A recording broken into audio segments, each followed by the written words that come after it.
Thanks for tuning into Howe's Things, the podcast and radio show from the David A. Howe Public Library, recorded right here in Wellsville, New York, where it is currently snowing like crazy. Oh my gosh, yes it is. I'm Allie Fessmeyer, which is a name I'm still not used to. Yeah, but it rolled right off the tongue that time. I'm there getting was better. no, you I'm weren't getting tripped better. up, nothing. I was prepared for it this time. Yeah, I could see that. I could see the confidence in your eyes. Here's the thing about the snow, Allie. I know, correlation is not necessarily causality, but right. it wasn't snowing before the Lions put the Christmas trees on the front lawn. Do you know what I'm You're saying? Yeah. It was bright and sunny. They put those trees up. Winter Wonderland. Right. So, you tell me. I mean, Yeah. it seems like something's going on. I agree. You've been busy. I You have and been Kate busy. over in the children's wing. Things are happening Things are happening over there, It's and I'm a excited very about it. exciting time. Should we talk about it a little bit? Sure. We're just kind of repurposing the whole wing. The one room over there has been many things over the years: the board room, the vinyl record room, the large print room, the tech lab, and it was sort of the one outlier in that wing that wasn't part of youth services. So in our most recent shuffle, putting the tech lab right behind the desk, making that space a new, really like a YA space. Yeah. And then further sort of developing the rest of the area so that we have like a young kids, like the easy books, the picture books, more of a junior, like 8 to 12 kind of room, and a YA room. Super exciting. Every time I walk in there, you guys have moved 20 shelves, I feel like. Well, we're super excited about it, so we've just been like, let's go. Yeah. And so pretty much most of the last week and a half now, I want to say, it's just been like Kate and I going crazy and moving books, which has really been a blast. It's the only way to do it. I mean, we've done major moves in the library many times over the years, and like once you move that first thing, you just got to keep going. Yeah, you know? Exactly. Like the ball is rolling, you just got to stay behind it, Yeah. Is that where you want to be with the rolling ball? Behind with a rolling ball. You don't want to be in front of it. Yes. Yeah, so yes. stay I would say behind you it. don't want to be in front of it. But you're ahead of the curve. Right. But you're behind the, okay. Some of it might depend on the size of the ball, That's too. true. Like We're if talking it's Indiana Jones style, you probably want to be behind it. That's what I would say. Okay. You know what? You know those bouncy like chair balls or like exercise balls? Okay. I do, yeah. So one time I was up at the horse barn at Houghton College during my time there.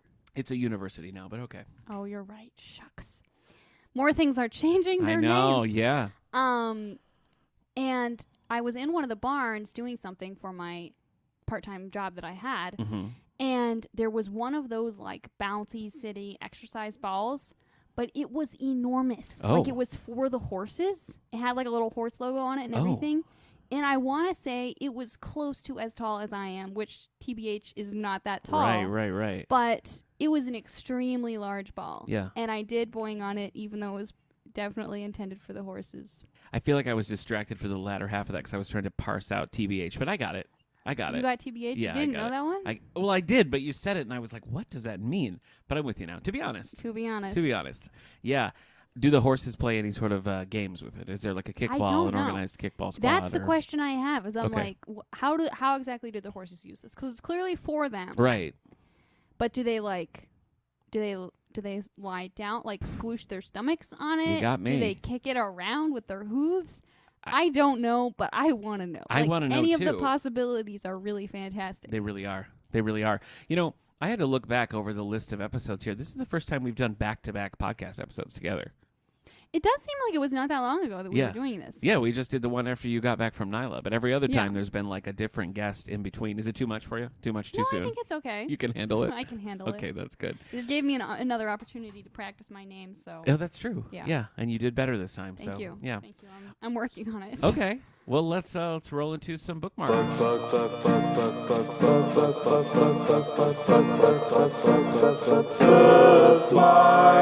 What's on the docket? So I am, as usual, making my way through Louise Penny. Yeah. So I'm up to All the Devils Are Here. I'm getting very close to the end I was of gonna what's say, published. Where are you at? Like, what number are you at? I think it might be like 14 or something like Yowzer. that. Right, and there's 17. I think the 18th is coming out maybe this month. Unreal. And so then I have to like do what everyone else has been doing and like wait a whole year in between each book, which I'm not sure how I feel about that. I also just finished reading a Jeeves and Wooster novel, Brinkley Manor. Right, yeah. Yes. You know about my affection for Jeeves and Wooster. I do. Yes. Yeah. Did the novel live up to your expectations? Well, I have to say the problem at this point is that I've read and seen the adaptations of them all so many times that they do start to lose some of their I get it. pizzazz. So is this a reread or one that you hadn't? This was a reread. A reread, okay. But I thought it was one I hadn't read for a while, and so it wouldn't be too bad. But I was like, no, I remember incorrect all of this. Okay. There were though some parts that I had forgotten, and they were much funnier than I remembered. So that was that's nice. It's always a pleasant surprise. Is this a common thing for you, like the Louise Penny thing, like burning through 14 books over the course of a couple of months? Is this not really? No, this is just a unique thing. Yeah, well, because usually I don't have a ton of authors that I'm like, this author I'm going to follow religiously. Right. And like those that I have that I would be like, oh, I really love this author. It's like they're a middle grade author and I read all their books when I was a kid. Right. But I feel like at this point I have a couple authors that I'm like, oh yeah, if they put something out that looks interesting, I'll read it. Yeah. But it's not nearly as common to just absolute binge read the entire series. I sometimes overregulate my own reading, and I rarely will read like the same author, the same series back to back, like only every once in a while. So the fact that you've managed to stick with it for 14 books is the fact that concerning, impressive is one of the two. I don't know. I have listened to them all on audiobook, which I think has helped. Yeah. Just kind of keep some forward momentum. Yeah.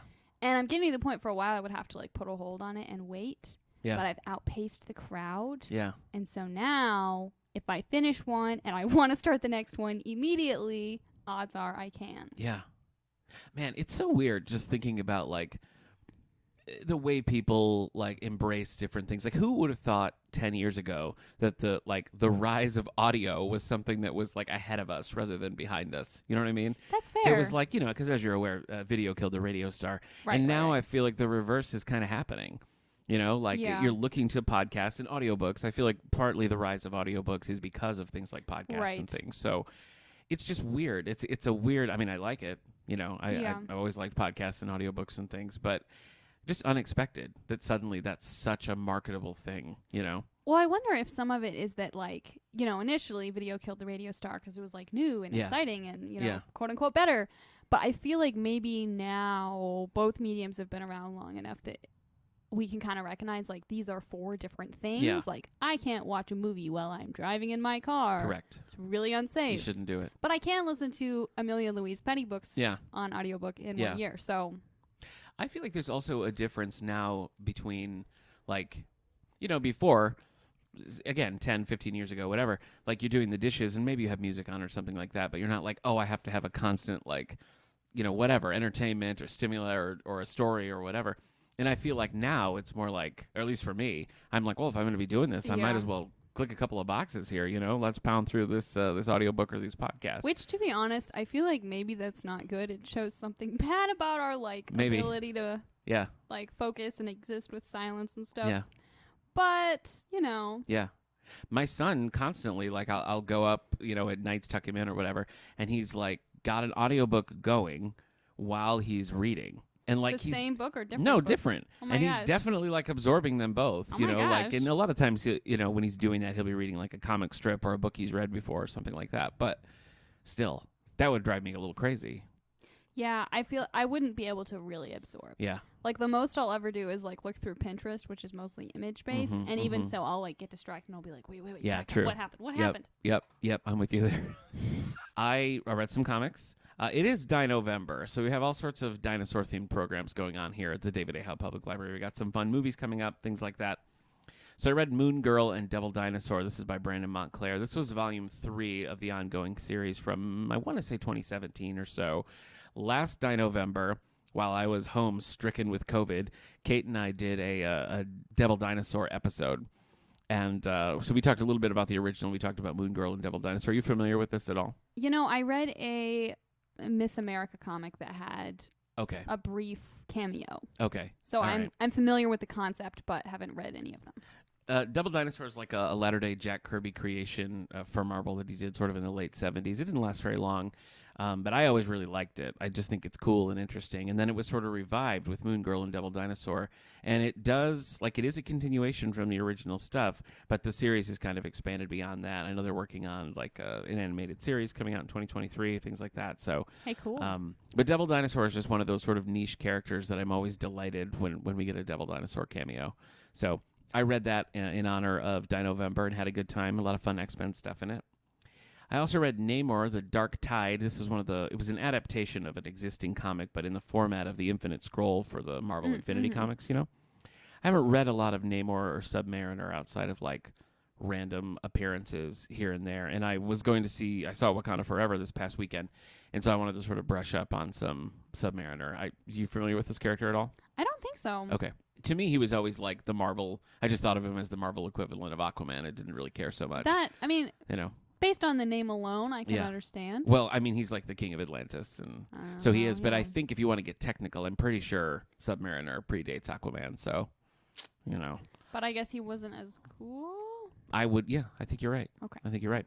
I feel like the longer I live and the more I think I vaguely know things about Marvel, the more I'm like, and there's still so much random characters and other things that you don't know about. I always enjoy when Namor shows up. He's typically like very serious. He's got a lot of interesting comics where he is either at odds or sort of reluctantly teamed up with the Fantastic Four, and there's always a little bit of chemistry between the Invisible Woman and Namor. So, that's always interesting. So Namor Dark Tide, not so interesting, but, I read it. I checked it off my list there.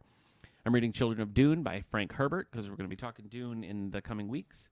I'm reading a Star Trek book called Perchance to Dream by Howard Weinstein, and I don't know why it's called that. I don't know why it's referencing Shakespeare. I haven't figured that out yet, but it's good. It's a next-gen book. I'm having a good time with it. And I'm reading Crumbs. Have you read Crumbs? I don't think I have read Crumbs. Like on Webtoon? I don't think so. Oh, okay. Well, it's fun. It's sort of a romance, and she's magical. Oh, and they have that's always fun. Little magical devices and things. I don't know. I think you'd like it. And that's it. That's it for me. That's what I'm currently doing. Are you watching anything good at the moment? So, with a couple of my friends, I've been watching this Netflix series called Partner Track. Oh, I don't know that. Okay. It follows this woman who is a lawyer, and basically she wants to make partner. Okay. Is she She-Hulk? No, she's not She-Hulk. Okay, so then I haven't seen it. But it was like, we were like, well, lawyers, we're just going to move from one lawyer show to another lawyer show. Makes sense. Okay. It's been really good and really interesting, but it is, at this point, we're pretty close to the end. I think we've got maybe 2 or 3 episodes left. Okay. And it is starting to feel like just a series of the main character, Ingrid Yoon, makes bad decision after bad decision. So. And sorry, is it fiction, nonfiction? What fiction. Is it? It is fiction. It is fiction. So, but she has fabulous outfits throughout. So, like. Okay. But. All right. Yeah, so basically it follows her and 2 of her friends who also make bad decisions. Oh. Just like navigating the lawyer world and like friend pressure and family things and etc. Okay. So that's been pretty interesting. I'm hoping that by the end she maybe pulls it together and makes some better decisions, but we don't have much time for that to happen yet, so we'll see. You never know. Sometimes shows can like really nail it in that final episode and be like, it was all worth it. And I do feel like they pack a lot into each of the episodes. Like a lot of stuff happens. Okay. And so I'm hopeful. I'm hopeful. I read a book once where I wasn't enjoying the book the whole time, and the last line made me reevaluate it. And I was like, okay. Hey, that's quite a feat. It is fun when that happens. Yeah. I just finished a show called Surface. It's on Apple, and it's about this woman who it starts, and she has either fallen or has been pushed or jumped into like the ocean off of a boat. Oh. And so you spend the whole time not really knowing who, if anyone, you can trust, including her, because she has memory issues. So you don't know, like, someone is the villain of this story. It's an incredibly slow burn of a show. Mm-hmm. And I was getting a little bit more impatient with it. I think my wife was holding on longer than I was. But we finished it over the weekend, and it really feels like they sacrificed something in setting up a second season rather than really paying off the first. And so it ended, and we were like, why? Why? That is the worst. So I can't recommend it. I'm also watching Mythic Quest on Apple, which is fun. Have you come across this at all? I don't think I have. Set behind the scenes at like a video game company. Oh, okay. And they run this giant game called Mythic Quest, and so they're constantly dealing with, there's like an influencer who's like a kid, but like the tide sort of rises or lowers based on his opinions of things. So they're really like playing to this one kid, and I don't know. It's just fun. That's funny. It's a fun cast. We're having a good time with it. And I did see Black Panther: Wakanda Forever. Which I did not see. You didn't? Okay. Nick is giving me the side eye for those. No, of you it's who okay. can't see us. We don't have to talk about it. It wasn't my fault. I know. I will say, I felt its length. It's very long. How long is it? It's almost 3 hours. Why? And I don't blame them. I don't know what they could have done differently, but I do feel like it kind of feels like a movie without a lead. As much as I like the characters who are in it, Right. I feel like the script doesn't always position them to be like, this is my movie, you know? Right. And I think you That is kind of need hard. that in a superhero movie. Uh-huh. You know, I just think you need like the lens character, and Right. I don't know that we got that as strong as a lot of the performances were. I just felt like structurally within the movie, I really needed like one of the options here to step up and be like, this is my movie, you know? Mm-hmm. It just I never felt like it happened, but a lot of good in it, a lot of cool stuff in it. And I'm just going to leave it at that. And we can talk about it off mic because I want to know what you think. Yeah, okay, that's it.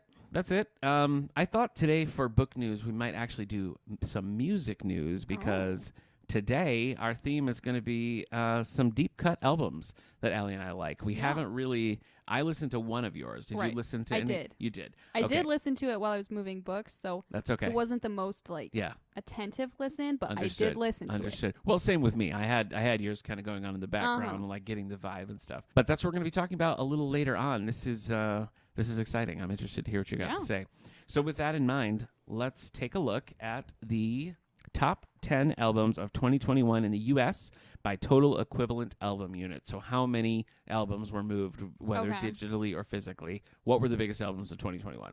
Morgan Wallen's Dangerous, the double album, 3.226 million units. Is this like the lowest one? Are we working our way up? I should have done that, but no, that is number one. That's the highest in albums. I feel a little concerned that I have totally never heard of that. Okay. Well, how about this one? Number 2 here is Olivia Rodrigo's Sour.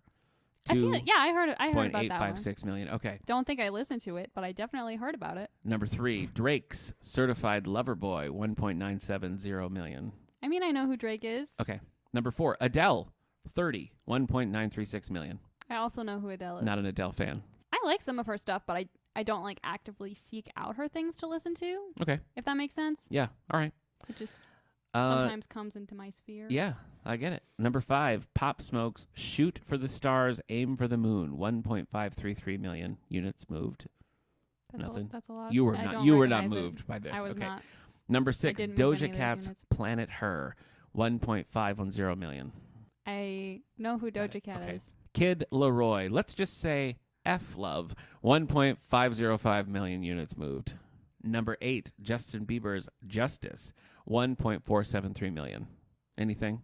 I mean, I didn't listen to it. I know who Justin Bieber is. From the baby days? From the baby days. You know what? I like this album. Yeah? I don't know how I stumbled across it. I heard there's a track I think called Peaches that I heard, and I kind of liked the beat on it. And my brother got this for me for Christmas last year on vinyl. And I've listened to it a bunch, and I do. I don't know if I have to be ashamed of admitting I like a Justin Bieber album, but okay. I feel like you can maintain your dignity. Okay, here's an album that I really, truly love, and that's Dua Lipa's Future Nostalgia. Moved 1.403 million. How do you feel about Dua Lipa? I like Dua Lipa. Okay. Future Nostalgia, do you know that album? I don't actually know if I know that album or not. You probably do. The songs you know are probably from Future Nostalgia. Okay. Well, that's kind of what I was thinking, but I was like, 2020, we're doing the 2021, 2021. Right? And I was like, when did things come out? Yeah, I know. My sense of time is totally borked. Yeah. So. Finally, The Weeknd, After Hours, 1.342 million units moved. How do you feel about The Weeknd? I know who The Weeknd is, sort of. I basically know The Weeknd from the Super Bowl. So, you know. Well, I don't even watch football. You don't even watch that. I mean, I don't like football, but I do like eating pizza while the Super Bowl is on. Okay, so, fair you enough, know. fair enough. Anyway, that's all from Any excuse for Billboard.com. pizza. I agree. I'd have pizza right now. Should we stop this and go get pizza? I'm pretty sure we should. Okay. Anyway, that's Billboard.com. And you can see how square Allie and I are because I've listened to 2 of them and you've listened to none except for Dua Lipa. I know Dua Lipa. Okay. All right. Yeah. Well, in other ones, maybe I heard yeah, a you song might. or two. We might know the tracks. But I didn't intentionally listen to any of them. Got it. Okay. So. All right. Well, in the history of this podcast here, back in the All the Book Show days, Eric Mickles and I did 2 album episodes. The first one, we each kind of listed our favorites. In the second one, we were like, what are the recent ones that we found that we were into? Those are both called All the Albums, Volumes 1 and 2. You can find that over on our YouTube channel, All the Book Show on YouTube. Listen to those, see what we talked about back in the day.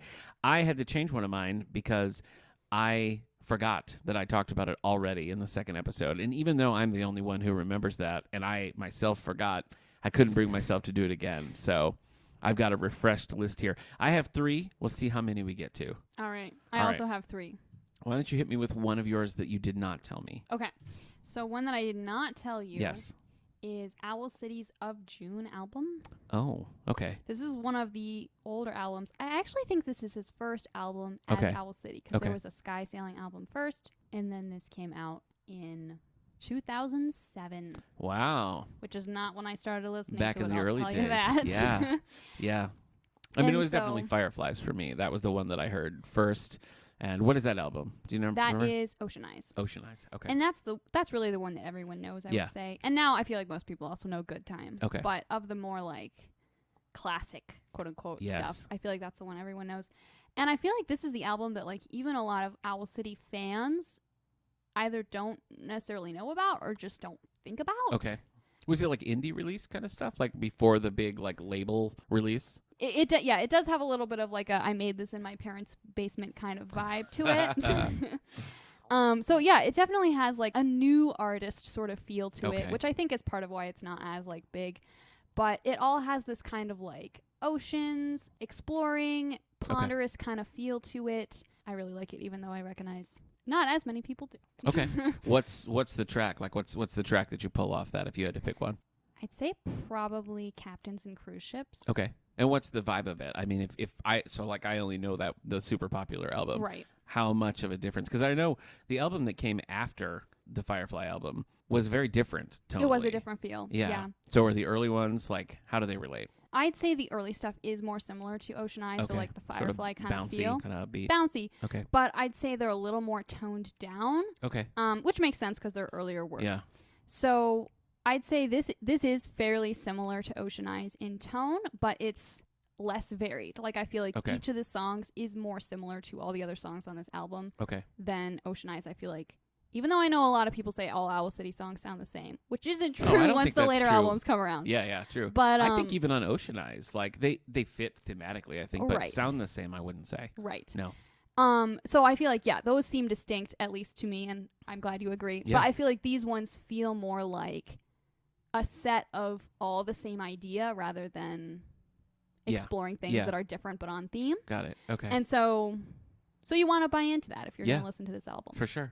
So how did you come across this album? Like, were you already a fan and you went and found it, or what happened? I was already a fan, and the Ocean Eyes songs were the songs that led me in. Yes. Some of my friends in middle school, that's a throwback, liked this band, and they were like playing some of the music, and I was like, wow, this is great. And so Ocean Eyes is like I think it was the most recent album at the time, and it was the one I mostly knew. And then as I started to listen to more, I kind of explored backward the other stuff and found this one. Okay. So did you have it on CD? How did you have it? I listened to it online, but I do also have it on CD. Nice. I think. Classic. What's your preferred medium? At this point, I mostly just listen like to Spotify. Yeah. I do still have my CDs, but I mostly use them like in my car, which does still have a CD player. Nice. So, hey. Nice. But back in the day, I would listen to my Owl City CDs. Okay. On my little CD alarm clock in my room over and over again. Oh, yeah. Okay. Yeah, that's a throwback. Is Owl City like still on your list of you're looking for the next album, or are you happy with what you got? I definitely follow Owl City, and I think he's releasing new music soon because like some mysterious vague announcement-ish things have been popping up on Instagram. I most recently heard Owl City at your wedding. I know. Yeah. We had an Owl City song as our first dance. I know. Yeah. That was cute. I want to know how long you worked on the dance because you had a lot of moves. We didn't actually practice it at all. Okay. You just had certain moves that you do? Most of the moves we just already knew from doing ballroom and swing club at college. Oh, okay. We did learn one move specifically for the first dance just because... You got to. Yeah. Yeah. Well, and like there's this couple on Instagram that posts like fun ballroom and swing moves you can do. And I saw one. It was like you get like scooped up. I as the woman get scooped up and you kind of fly around in a little circle through the air. And naturally I was like, that looks like fun. We should try this. So we tried it. So that one we kind of technically learned for the first dance. Okay. But everything else we were just like, nice. Let's do this now. Yeah. I think you could scoop Caleb and swing him around. I think you could. I think I could. It might need a little more practice than the other way around. Right. I think we could. But it's doable, certainly. Yeah. Okay. All right. I'll hit you here with one of my weird ones. Mine are all old. Songs I Like by Dick Van Dyke. This came out in 1963. It was with the Ray Charles Singers and the Enoch Orchestra. And this was like sort of right at the height of the Dick Van Dyke-ness of the 60s with Bye Bye Birdie and the Dick Van Dyke Show being like super big. And they're like, oh, you got to do an album. So he did this album, and they all have a show-tuney vibe, whether or not they're from shows, you know. And the orchestra and then the Ray Charles Singers really sort of add a full sound to it. It's a cool album, and Dick Van Dyke is just... He was always like my childhood idol. You know what I mean? Like I used to watch the Dick Van Dyke Show all the time, and I loved Bye Bye Birdie and Mary Poppins and all of that stuff. And so it was always like, and I was always in plays and stuff. So I always felt like if there was an actor that I wanted to like be like or like emulate, it was Dick Van Dyke, you know. Is that still the case? He's very old now. So, but for young Dick Van Dyke, okay. yeah, I'll still take that. I did Bye Bye Birdie twice, once back in Michigan and once here in New York, and it was great both times. And I mean, for me, the experience, not necessarily my performance, but being able to do that, like you know, Dick Van Dyke kind of role, was really fun. Chitty Chitty Bang Bang, also I loved. Excellent. But I found this one. I think I've just got it online. Like I was looking to see what. Because I had the Bye Bye Birdie soundtrack and Chitty Chitty Bang Bang and all of that, but I wanted like just like a Dick Van Dyke album, and this exists in the world, and I got it on vinyl. And once when I was in Chicago, I was at the giant like Virgin Records store, and they had the CD version of it, so I got both of them. So I've always liked this album. I don't think anybody knows about this album. I'm not sure if Dick Van Dyke remembers this album. It's all a haze. But it's just kind of a feel-good time. Yeah, you know? I mean, like, who doesn't like show tunes and that kind of thing? Yeah. Like, he does kind of a poppy cover of Put on a Happy Face, which I think is funny. So I've always liked this album. And then when I was reading his autobiography, he talked a little about it. Oh, that's and fun. I was like, hey, it's an album I love. He hates the album. Oh, no. He hates the Songs album. that he does not like? He was all super excited to do it. Uh-huh. But they were recording it on the day JFK was assassinated. Oh my gosh. But they had like it wasn't just him. It was recorded like with a live orchestra, not like live in front of an audience, but it's like, not studio takes. It's like the orchestra and the Ray Charles Singers are here. So we've got like 75 people in this room. Right. You got to do it. You know what I mean? And so that was new information to me. And even now when I listen to it, I don't hear... They don't sound sad. No, I don't hear like a dourness to his voice, but he says every time he hears it, he can hear him being like, I don't want to do this. I don't want to be here, which I get, you know, like there's certainly. That would be rough. Yeah. That was an interesting little factoid to learn about it. Yeah, no kidding. Yeah. Oh my gosh. Yeah, but that's always been a favorite of mine and definitely fits the deep cut. So if you were recording an album. Yeah. And the president was assassinated, would you go ahead and still do it? Or would you be like, we're taking the day off, let's regroup in a few weeks? That is a weird thing to do. It's just, I understand because there were like 100 people waiting there. That definitely changes the cards, for sure. The closest thing I have to something like that is I used to work in this dinner theater. It was like 7 or 8 shows a week, and it was like I was paid. It was a professional thing, and we had 7 shows a week, and they were always all full because they worked with tours and everything. So I was doing Annie Get Your Gun on 9/11. So gosh. I had my college classes in the morning, and class was interrupted with news and everything. And so I got out of class and called the theater, and I was like, are we still doing this? And we had to. And so it was it was the most, I don't know. It was just really draining and just really upsetting for all of us. Yeah. And yeah, not a day that not a performance that I would ever want to see a video of or hear a recording of. And it's funny because not funny, but it really bonded that group of people. And even now 9/11 rolls around and we kind of we don't really talk anymore. It was 20 years ago or whatever. But 9/11 rolls around and we'll all kind of send each other little messages of man, it was so weird that day. So I guess that's a close. Yeah, I feel like that. Without answering my question, it somehow does answer my question. Good. Yeah, I wouldn't want to. How about that? I wouldn't want to. Makes sense. I might still have to. Oh, man. All right. And top that story. Well, during 9/11, I was a toddler. Okay. Yeah. So you don't have any stories to go with it. All right. What's next on your list? All right.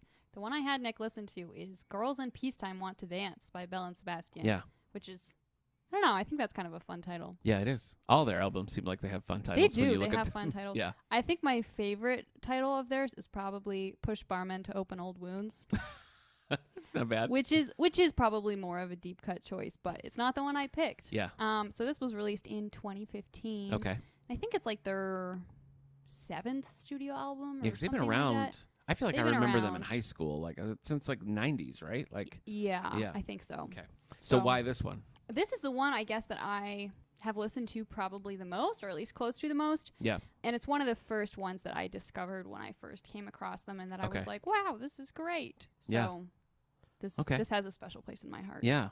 I messaged you when you gave me this one to see if you'd ever seen High Fidelity, the movie High Fidelity, based on the book by Nick Hornby. The book is great, and so is the movie. Okay. The movie is all about, John Cusack's character owns this record store that's like, I don't know if I would say snobby, but it's like they have this really, like somebody comes in and asks for Stevie Wonder's I Just Called to Say I Love You, and Jack Black's character just like kicks them out. Like, we're not playing that schmaltzy crap in here. Get out.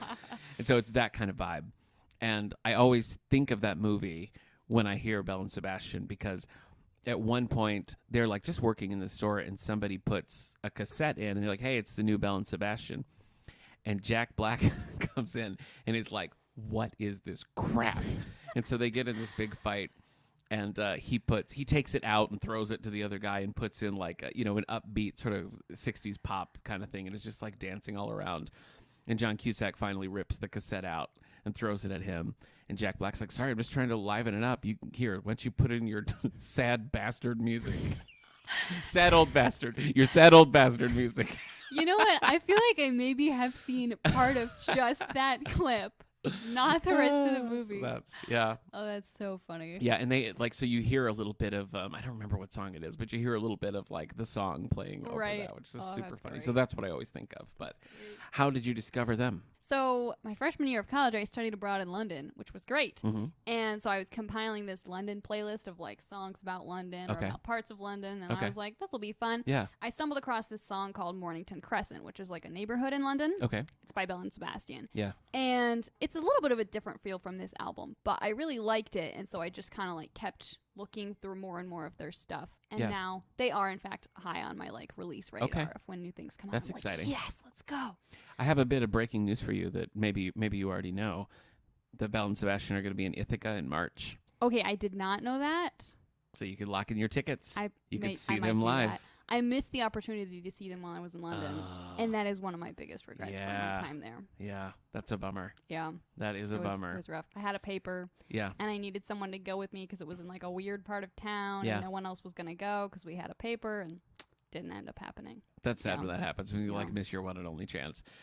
I was trying to, as I was listening to this album, I was kind of impressed after a few songs because I couldn't quite narrow down. Like, I don't remember what song played, but I was like, oh, this has sort of like a 70s sort of folk, like almost a Peter, Paul and Mary-esque vibe to it. But then the next song played, and I was like, well, this sounds more like almost like a little bit like an 80s light pop kind of vibe. And it just sort of kept happening. I felt like it was difficult to pin down what the sound was. Right. You know? But I feel like they all at the same time go well together, which is... Yeah, they do. I think pretty impressive. Yeah, that's what I mean. Like, 'cause I was, like, I thought it was kind of cool that it wasn't just an obvious, like, this is what the take is. And that somehow they did still feel cohesive even in their differences. Right. So, yeah. I don't know, like, based on just that listening that I'm going to, like, add it to the list. But but I did enjoy it, you know? Well, like, I thought it was cool. Yeah. Yeah. This one also is like a little bit of a foray for them into more like poppy territory. Yeah. Which I know Belle and Sebastian fans have mixed feelings about. Some people are like, yeah, and other people are like, why would you do this? Yeah. But I personally feel like it's a fun change, and it still preserves the sound and feeling and ethos of all their other stuff. Yeah. So props to them in my opinion. But I mean, I was just complaining about Owl City, like having their next album be nothing like the first. And there's other instances of that too. Like, I really liked Meghan Trainor's Title album, but the next one didn't have that doo-woppy sound at all. And I was like, what are you doing? But I feel like in the long run, when you're going through an artist's discography or something and they have a couple like off-the-wall, off-beat kind of albums, I always appreciate that. I like, oh, it's the weird one, you know, or like this is sort of the stripped-down one or whatever. So yeah, and it's like, I'm sure it must be really hard, especially when you have a fairly well-established like base of fans, to be like, we're going to give you something different from what you normally want. But I feel like, I don't know, like all the more respect for being like, we're going to try something different creatively. Like, good for you taking risks. Yeah. Yeah, I agree. Let's move on to the one that I told you to listen to, and that is Good Times by Sonny and Cher. Do you know anything about Sonny and Cher? Other than that they have existed in the world. Or was that news to you? No, I knew they existed in the world. All right. But not much other than that. I saw a movie that had Cher in it once. Really? What was it?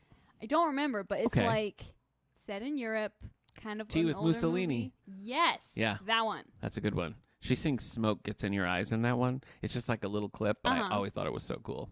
Yeah, that's a good movie. So that's most of what I know about Cher. Okay. All right.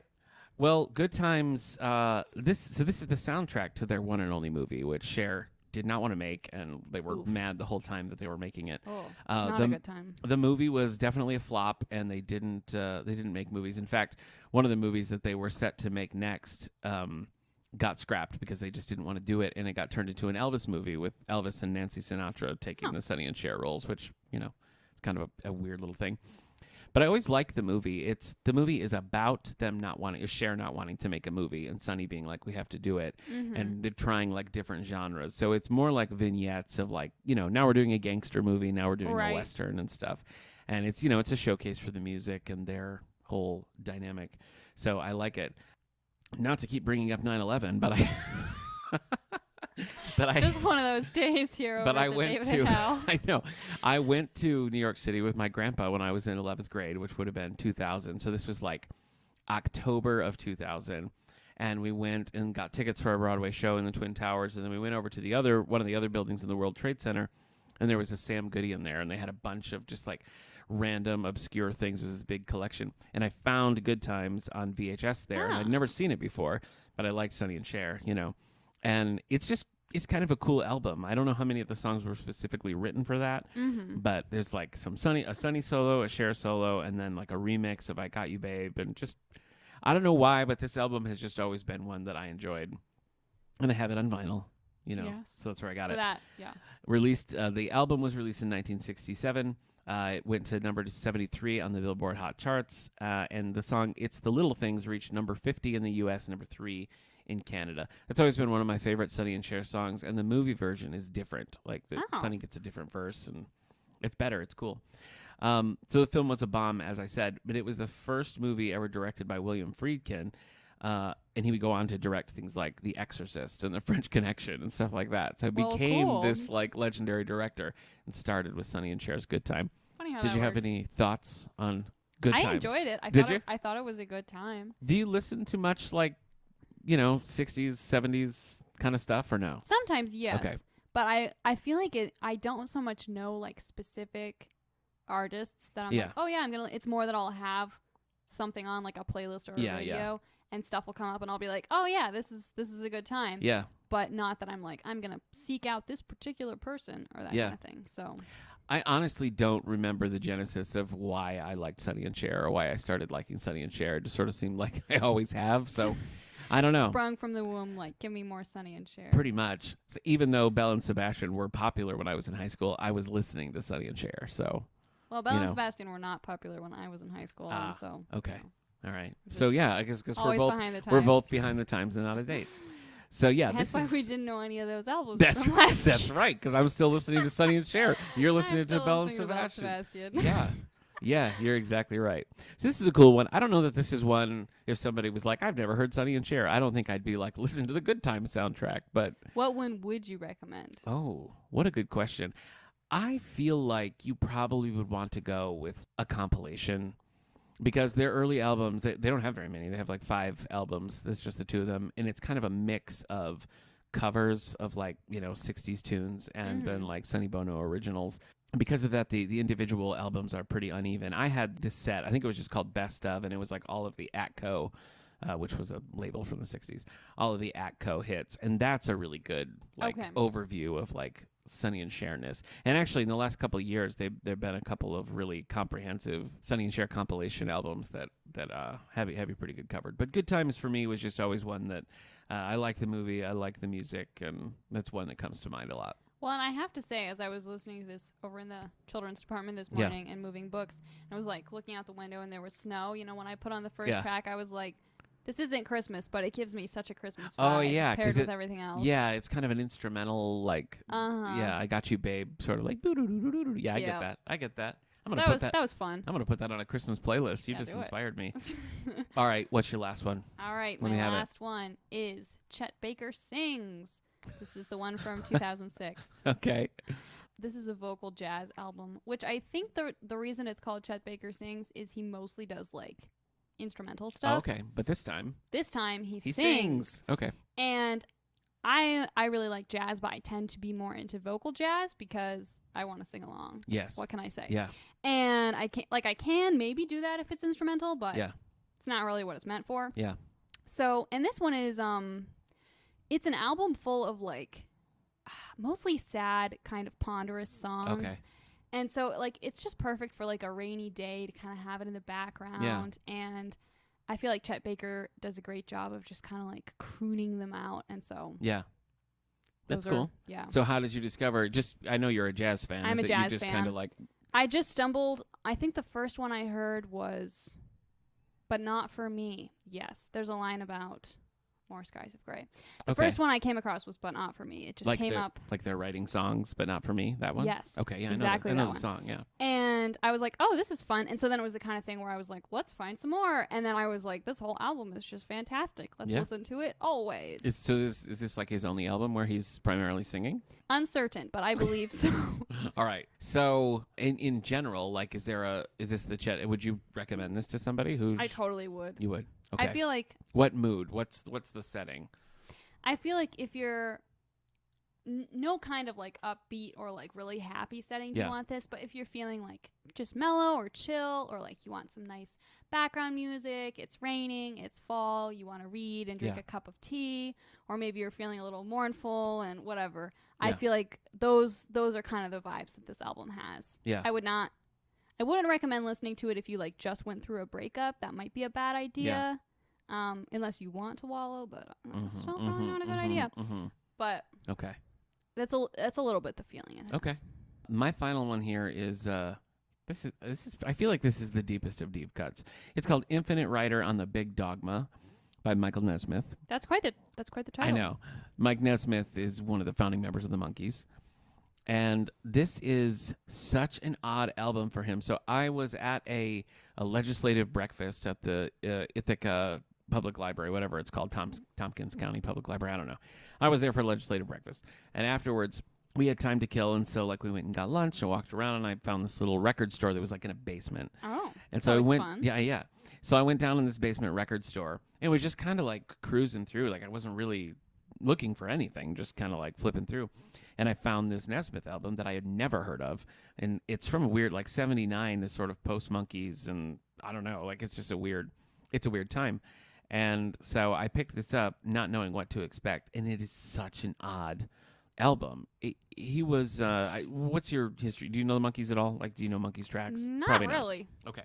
So the Monkees started, as a TV series that was sort of like, what if the Beatles were, had a TV series? And that's kind of like how it began. Okay. And then they sort of outgrew the TV show, even though they were cast for the TV show and not really put together to be a band. They learned their own instruments and then like really became a band and surpassed the TV show and continued to tour right up until Mike Nesmith's death within the last couple of years. And so that's kind of how it started. And Nesmith was the one who, he was the only one writing songs early on. All the Nesmith songs from the Monkees tend to be a little bit more country. And I don't typically like country, but I like the country vibe of those Monkees tunes. Just the right amount of country. Yes. And right after the Monkees, he did these 3 albums that were part of the first national band, was what it was called. Again, very sort of like country, not like Leonard Skinner country rock, but just a little bit more like folky country, maybe pop. Okay. But this album is nothing like that. It's almost like disco-y. Oh. And it's so unusual. So I started playing it. It was just like, what the heck is this? But his performance on it is really fun. Like it just seems like he's having a good time with it. He's like, yeah, I'm going to make this weird disco album. Who cares? And so he did. He wrote them, you know, they're all like his songs written, and they all have one-word titles, so it's a very much like fun. Yeah, it's very much like made to be a cohesive album. It's not a collection of tracks or like, oh yeah, use this song. It's like they were all written to be this album. It's cool and it's weird, and I really like it. I interviewed Mike Nesmith on the All the Books show about his writing, so we didn't talk about like Monkees or solo stuff or anything like that. And so in preparation for that, actually in the aftermath of that, I read his autobiography, which is called Infinite Tuesday. This album, I don't even think is mentioned in there. So it's such, even like in his career, it's like he didn't even think elevate. about it. Yeah, it was kind of like, oh, that weird disco album. So, and I probably never would have found it if I hadn't just randomly come across it in that record store. But now, like whenever the songs come on or whatever, I'm like, oh, right, this weird like Nesmith quasi-disco album. Well, what do you think, premise-wise here? The assignment put before us was deep cuts. Now, I had not, like, I knew who Belle and Sebastian were. Which I have to say, I was surprised and impressed. Okay. And, of course, I know Owl City. Right. Chet Baker is a name that I've heard, but, like, I guess I would have thought, like, he was a country singer in the 60s, so... I can understand why you might think so that. I don't really think that counts. And none of the album titles that you mentioned had I ever heard before, so, yeah. I think, yeah. You think I did some deep cuts? I do. I wasn't sure, but my ability to determine whether other people actually know the things that I know is really limited. Right. But I will say I didn't know any of the albums you mentioned. Okay. But that really could just be a me thing. So I think you did a good job. You're going to take it. But yeah. might not be the best judge. I don't think any of these are going to be, you're not going to hear them on like radio play. You know what I mean? Even like, I mean, maybe one of the Sonny and Cher songs, but I don't think so. Because I don't think any of the ones on there are like The Beat Goes On or I Got You Babe, and that's pretty much all you hear. So yeah, I think they're deep cuts. I like that too. I mean, I always like to, you know, if you have an artist or something that you like, I always kind of exhaust the discography. Like I want to kind of hear it all and listen to different things, and so like I liked sort of like weird corners of all three of the ones that I picked. So yeah, good times. It was fun to. How did you go about selecting the ones you were gonna do? I tried to choose some like ones from like slightly different ish eras. So, like, I still listen to Belle and Sebastian a lot, but I listened to them a lot in college. Oh, okay. Owl City I still listen to, but I listened to a lot more in high school. Yeah. Chet Baker I listen to a lot now. And so it was like, what are ones that have kind of stood out over the years, I guess. Yeah. Yeah, that makes sense. I mean, certain ones just came, like the Dick Van Dyke one just, like, came to mind because I feel like truly nobody remembers that one. And then I use this app called Discogs that, like, catalogs. It's basically like Goodreads, but for music. That's cool. I use it primarily for like records. I haven't put like all of my CDs in there, but you can go through and you have your collection, and you can just like shake your phone, and it will choose a random one from your collection. Yeah, you just be like, here you go. Yeah, you can just be like. Meh. So I did that a few times. I just kind of scrolled through and found a couple that I thought like fit the bill. But it was fun to do like a deep dive just in my own music. You know, the kinds of things that I like. To find a couple that I thought would be weird. Normally, I would say, and you could check all of these out for the David A. Howe Public Library, but you definitely can't this time. So it's conceivable we could have Chet Baker sings. I feel like that's the most likely. Okay, all right, but I don't know. Maybe Owl City. Maybe. But it's a weird Owl City. Yeah, but maybe someone knee jerked. Maybe when why can I not remember? Ocean Ships, is that what it's called? Ocean Eyes. Ocean Eyes. Maybe when that one came out, people were like, "Oh, we got to get more Owl City," and grabbed it. Who knows? Who knows? Well, I mean, we'll hook you up. If you come and you're desperate to hear these, we'll find a way. We'll just play it on Spotify in the middle of the library and be like, soak it in. We'll do it right there. Okay. Well, in the coming weeks, we've got some Christmas episodes. We've got some Dune episodes. And Allie and I have a new and different podcast percolating in the background that we're still trying to figure out. So stay tuned for details about that. This is kind of the Thanksgiving episode as well. So oh my gosh. What's your favorite Thanksgiving tradition? Can I choose a food? Because I don't know if we have a lot of traditions other than just like foods that we eat. Okay. So my mom, I want to say always, but at least most of the time. Okay, you're describing a tradition. But well, go on. Okay. She makes like homemade cranberry relish. Oh. So like we'll get the can of the jelly from the store. Yeah. That's also great. Yeah, you gotta have it. But I'm the only one who likes that. I don't understand. In my wife's family, no. It's just great. Like it's so unassuming and it's great. I know. I like it. I mix it all in. But she like cuts up the fresh cranberries and like other fruits and like makes this. It's like almost like a cranberry salad kind of thing. Right, for those of you who aren't familiar with a homemade cranberry relish. So would you like mix it with like would you take a bite of like stuffing and turkey and cranberry relish and go for it, or do you eat it? I guess as its own I never thing? have, but I didn't realize until a few years ago that people mix the cranberry stuff with like the savory stuff. I was like, you do what? That's what I do for sure. Yeah. Which I guess now it makes sense, but for the entirety of my growing up, I was like, you eat one thing and then you eat the other thing. Yeah. You hope they don't bleed together. Yep. So I think you could eat it with turkey and stuffing if you wanted to. I just usually don't. But that's the dish. Like your mom making that dish is like it is now Thanksgiving. I think so. Yeah. I count that as a tradition. All right. Excellent. Excellent. How about you? What's your Thanksgiving pick? Probably getting up and having like cinnamon rolls and like a big like breakfasty kind of stuff while watching the Macy's parade. Okay. Sorry, I'm basic. No, I mean that's fine. Do you ever watch the parade? Not really, no. Okay. And I think that's part of the like not having a lot of Thanksgiving traditions thing. Because like I know a bunch of people will watch like the parade and like the dog show. Yeah, that's right, the dog show right after like, the parade. Yeah. Potentially a football game. That kind of stuff. Yeah. And we just never did any of that kind of stuff. Okay. So I don't know. Yeah. We just hang out. Yeah, parade and like a sweet and savory breakfast is, I could take or leave the rest of it, but that I definitely have to go for. I also like eating the leftover sandwiches where you like have a roll. Yeah. And you put like turkey and pickles and stuff on it.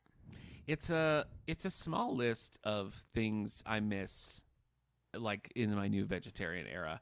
And the day after turkey sandwich is definitely one.